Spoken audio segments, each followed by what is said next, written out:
क्या पाकिस्तान की इससे भी ज़्यादा कोई बेइज्जती हो सकती है या यकीनन इससे पहले हुई है, नहीं हुई है? क्या मुनीर और शहबाज शरीफ के बैग पैक करने के दिन आ गए हैं?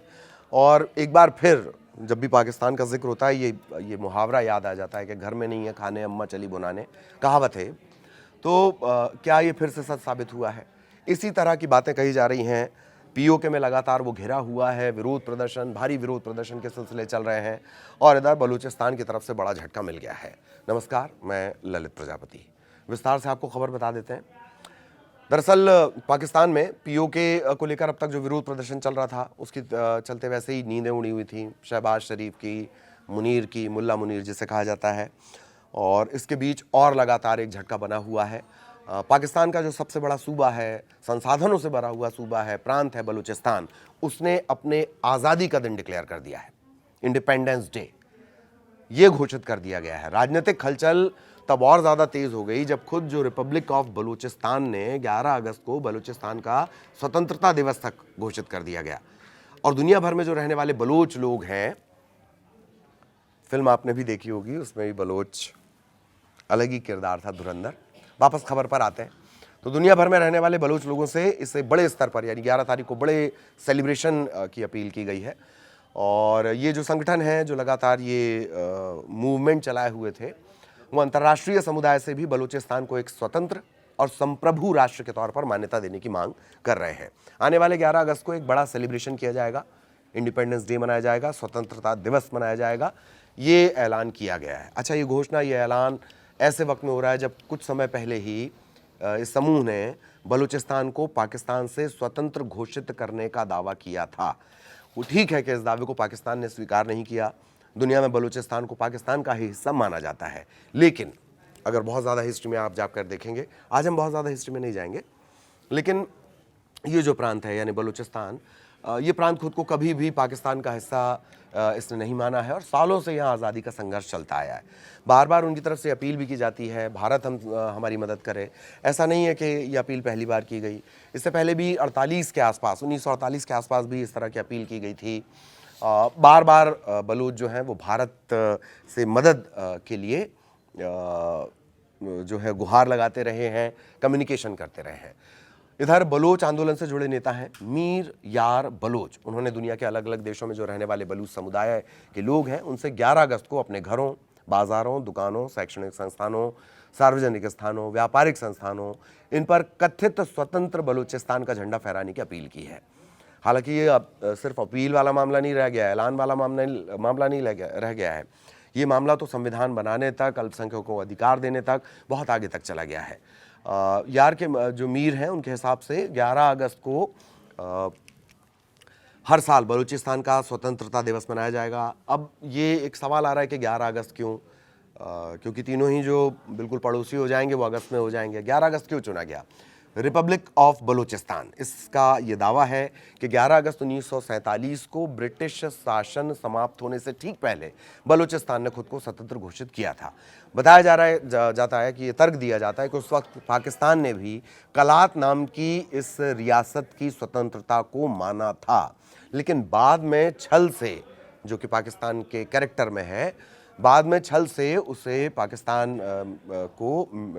में मिलने के लिए मजबूर कर दिया गया। संगठन का कहना यह है कि उस समय इस घोषणा की खबर अंतर्राष्ट्रीय मीडिया, इसमें न्यूयॉर्क टाइम्स भी शामिल है, ऑल इंडिया रेडियो भी शामिल है, इन सभी ने इस खबर को बड़ी प्रमुखता से तब प्रसारित भी किया था। इस ऐतिहासिक दावे के आधार पर संगठन 11 अगस्त को ही बलूचिस्तान स्वतंत्रता दिवस मनाएगा।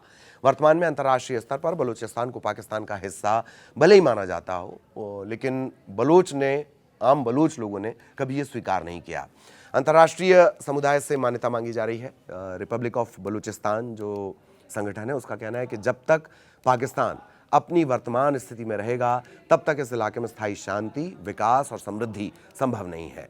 संगठन ने संयुक्त राष्ट्र और अंतर्राष्ट्रीय समुदाय से बलूचिस्तान की स्वतंत्रता को मान्यता देने, उसके समर्थन में आगे आने की अपील भी की है। संगठन ये भी दावा कर रहा है कि करीब करीब 6 करोड़ बलूच खुद को एक स्वतंत्र और संप्रभु राष्ट्र का नागरिक मानते हैं। बात मैंने कहा ना कि इससे काफ़ी आगे बढ़ चुकी है, सिर्फ ये ऐलान नहीं किए जा रहे हैं, बाकायदा बलूचिस्तान ने अपना एक नया संविधान भी बना लिया है। 8 फरवरी 2026 के दिन बलूचिस्तान ने अपना एक संविधान छापा था। बलूचिस्तान की आज़ादी का खाका यानी उसके जो अंतरिम संविधान है, आधिकारिक तौर पर दुनिया के सामने वो पेश किया जा चुका है। इसमें बलूच नेता मीर यार बलूच ने खुद तैयार किया है।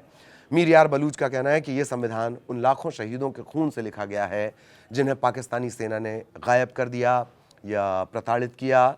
ये चार्टर दुनिया को एक स्पष्ट संदेश देते हुए बलूचिस्तान ये साफ करता है कि बलूचिस्तान ना तो पाकिस्तान है और ना ही धार्मिक चरमपंथियों की पनाहगाह। ये एक धर्मनिरपेक्ष लोकतांत्रिक गणराज्य का ब्लूप्रिंट है जहां हर धर्म की बात होगी। इस संविधान की खास बात यह है कि इसमें इसे हिंदी में भी लिखा गया है और धर्मनिरपेक्षता के नाम पर हिंदुओं के हक की भी बात इसमें साफ तौर पर लिखी हुई है। बलूचिस्तान संविधान की जो पहली लाइन है, पहली लाइन ही धर्म और राजनीति को अलग करती नजर आती है। ये जिहाद और आतंक की फैक्ट्री चलाने वाले पाकिस्तान के लिए सबसे बड़ी वैचारिक हार के तौर पर देखा जा रहा है। जहां पाकिस्तान में अल्पसंख्यकों का जीना दूभर है, वहीं बलूचिस्तान का संविधान हिंदू, सिख और ईसाई समुदायों को पूर्ण सुरक्षा और समानता की गारंटी देता है। ये चार्टर सर्वधर्म समभाव की नींव पर टिका हुआ है, जैसे भारत का संविधान है, और सर्वधर्म समभाव की नींव पर यह टिका हुआ है जो पाकिस्तान के 2 राष्ट्र सिद्धांत की एक तरह से धज्जियां उड़ाता है। इस चार्टर को दुनिया की 11 प्रमुख भाषाओं में ट्रांसलेट भी किया गया है। इसमें हिंदी है, मराठी है, गुजराती है, पंजाबी, ये तमाम भाषाएं भी शामिल हैं। ये वैश्विक मंच पर बलूचिस्तान की बढ़ती स्वीकार्यता और पाकिस्तान की अंतर्राष्ट्रीय बेइज्जती के तौर पर इसे देखा जा रहा है। पाकिस्तान पर गंभीर आरोप भी है। रिपब्लिक ऑफ बलूचिस्तान का आरोप ये कि विभाजन के बाद पूरे इलाके में लंबे समय तक संघर्ष, आतंकवाद, आर्थिक अस्थिरता और राजनीतिक संकट जैसी स्थिति बनी रही। संगठन का ये भी दावा है कि पाकिस्तान की नीतियों ने न केवल दक्षिण एशिया बल्कि अन्य क्षेत्रों को भी प्रभावित किया है। इस बयान में कश्मीर विवाद, मार्च 1948 में बलूचिस्तान में हुई सैन्य कार्रवाई, जो शुरुआत में मैंने आपको जिक्र किया था कि 1948 में भी बलूचों ने मदद मांगी थी भारत से, ये वही वक्त है। 1948 में बलूचिस्तान में जो सैन्य कार्रवाई हुई, 1971 में जो पूर्वी पाकिस्तान जो बांग्लादेश का है उसका अलग होना, सोवियत अफगान युद्ध 1998 के चागाई परमाणु परीक्षण और 11 सितंबर 2001 के बाद की घटनाओं का उल्लेख भी किया गया है। संगठन का आरोप यह है कि इन घटनाओं ने इलाके में अस्थिरता और हिंसा को बढ़ावा दिया। बलूचिस्तान की मौजूदा स्थिति क्या है ये जान लीजिए। फिलहाल वर्तमान समय में पाकिस्तान 14 अगस्त को अपना स्वतंत्रता दिवस मनाता है। भारत ठीक उसके अगले दिन यानी 15 अगस्त को अपना इंडिपेंडेंस डे सेलिब्रेट करता है। इस बीच रिपब्लिक ऑफ बलूचिस्तान 11 अगस्त को अपना स्वतंत्रता दिवस मनाता है। हालांकि बलूचिस्तान को एक स्वतंत्र देश के तौर पर किसी भी अंतर्राष्ट्रीय संस्था या संयुक्त राष्ट्र यूएन ने मान्यता नहीं दी है, लेकिन वो इसकी मांग लगातार करता रहा है। अंतर्राष्ट्रीय कानून और वैश्विक समुदाय की नज़र में ये अभी भी पाकिस्तान का ही हिस्सा है, लेकिन 11 अगस्त को स्वतंत्रता दिवस घोषित करने और वैश्विक मान्यता की मांग ने एक बार फिर उस मुद्दे को ग्लोबल मंच पर लाकर खड़ा कर दिया है। पड़ोसियों की जो आंतरिक सिरफुटब्बल है वो सबके सामने एक तरह से आ गई है। इनके बीच मुख्य विवाद के लंबे चौड़े इतिहास हैं, लेकिन मोटा मोटी आप जान लीजिए। प्राकृतिक संसाधन, नेचुरल रिसोर्सेस। बलूचिस्तान प्राकृतिक गैस, सोना और तांबे से समृद्ध है, लेकिन स्थानीय लोगों का आरोप यह है कि पाकिस्तान सरकार इन संसाधनों का तो दोहन करती है, लेकिन स्थानीय आबादी अभी भी धुर गरीबी में जी रही है। इसके अलावा चीन पाकिस्तान गलियारा सी पैक, जिसे लेकर भारत भी हमेशा चिंता जताता है, वो भी एक विवाद की वजह है। ग्वादर पोर्ट और सी पैक प्रोजेक्ट के कारण बलूच लोगों को ये डर है कि उनकी ही ज़मीन पर, उनकी ज़मीन से उन्हें हटा दिया जाएगा, विस्थापित कर दिया जाएगा और अल्पसंख्यक बना दिया जाएगा। सशस्त्र संघर्ष भी लगातार चल रहा है। बलूच लिबरेशन आर्मी BLA, ये जो संगठन है, पाकिस्तान से पूर्ण स्वतंत्रता की मांग करते आए हैं। सेना और राजमार्ग पर लगातार बड़े हमले हुए हैं और ये आपने देखा है कि किस तरीके से पूरी की पूरी ट्रेन पर हमला कर दिया जिसमें पाकिस्तानी सेना के जवान थे। इस तरह के कई बड़े हमले किए गए हैं। एक गंभीर आरोप है कि दमन और जबरन गायब होना।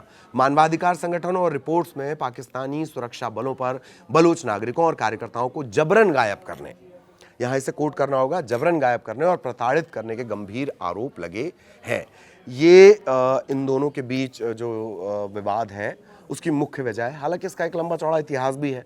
शुरुआत से ही, आज़ादी के बाद से, यानी 47 के बाद से ही वो खुद को पाकिस्तान का सूबा या पाकिस्तान का हिस्सा नहीं मानता है।